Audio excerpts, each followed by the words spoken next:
1 Kings chapter 12. The request to Rehoboam. Rehoboam went to Shechem, where all Israel had come to proclaim him king. When Jeroboam the son of Nebat heard of it, for he was still in Egypt, where he had fled from Shlomo, so Jeroboam was living in Egypt. But they sent and summoned him. Jeroboam and the whole community of Israel came and said to Rehoboam, "Your father laid a harsh yoke on us.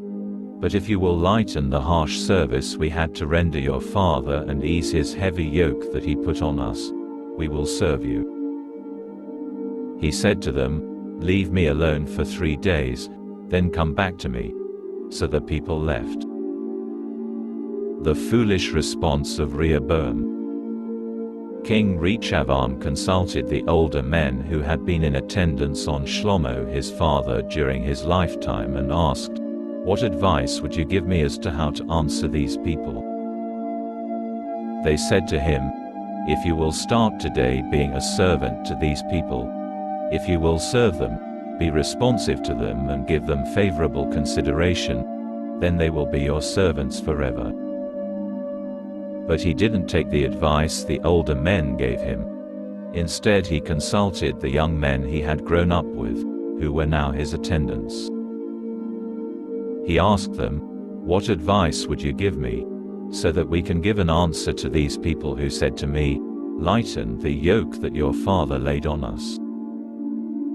The young men he had grown up with said to him, "These people who said to you, 'Your father made our yoke heavy,' but you, 'Make it lighter for us,' here's the answer you should give them: 'My little finger is thicker than my father's waist.'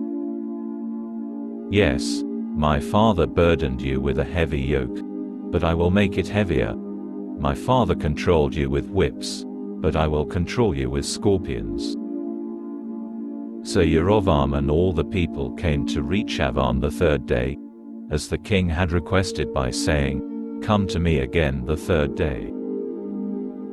And the king answered the people harshly, abandoning the advice the older men had given him. He addressed them according to the advice of the young men and said, "My father made your yoke heavy, but I will add to your yoke. My father controlled you with whips, but I will control you with scorpions." So the king didn't listen to the people, and that was something Adonai brought about, so that he could fulfill his word, which Adonai had spoken through Achijah from Shiloh to Jeroboam the son of Nebat. The revolt of the northern tribes. When all Israel saw that the king wasn't listening to them, the people answered the king, "Do we have any share in David? We have no heritage in the son of Yishai. Go to your tents, Israel. Care for your own house, David." So Israel left for their tents. But as for the people of Israel living in the cities of Yehudah, Rehoboam ruled over them. King Rehoboam then sent Adoram, who was in charge of forced labor, but all Israel stoned him to death. King Rehoboam managed to mount his chariot and flee to Jerusalem. Israel has been in rebellion against the dynasty of David to this day. On hearing that Jeroboam had returned, all Israel summoned him to the assembly and proclaimed him king over all Israel. No one followed the dynasty of David except the tribe of Yehudah. When Rehoboam arrived in Jerusalem, he assembled all the house of Yehudah and the tribe of Benjamin, 180,000 select soldiers, to fight the house of Israel and bring the rulership back to Rehoboam the son of Shlomo. But this word from God came to Shemaiah the man of God. "Speak to Rehoboam the son of Shlomo, king of Yehudah, to all the house of Yehudah and Benjamin and to the rest of the people. Tell them that this is what Adonai says: You are not to go up and fight your brothers the people of Israel. Every man is to go back home, because this is my doing." They paid attention to the word of Adonai and turned back, as Adonai had told them to do. The sin of Jeroboam. Then Jeroboam built up Shechem in the hills of Ephraim and lived there. After that, he left and built up Penuel. Nevertheless, Jeroboam said to himself, "Now the rulership will return to the house of David. For if these people continue going up to offer sacrifices in the house of Adonai in Jerusalem, their hearts will turn back to their Lord, Rehoboam king of Yehudah. Then they will kill me and return to Rehoboam king of Yehudah."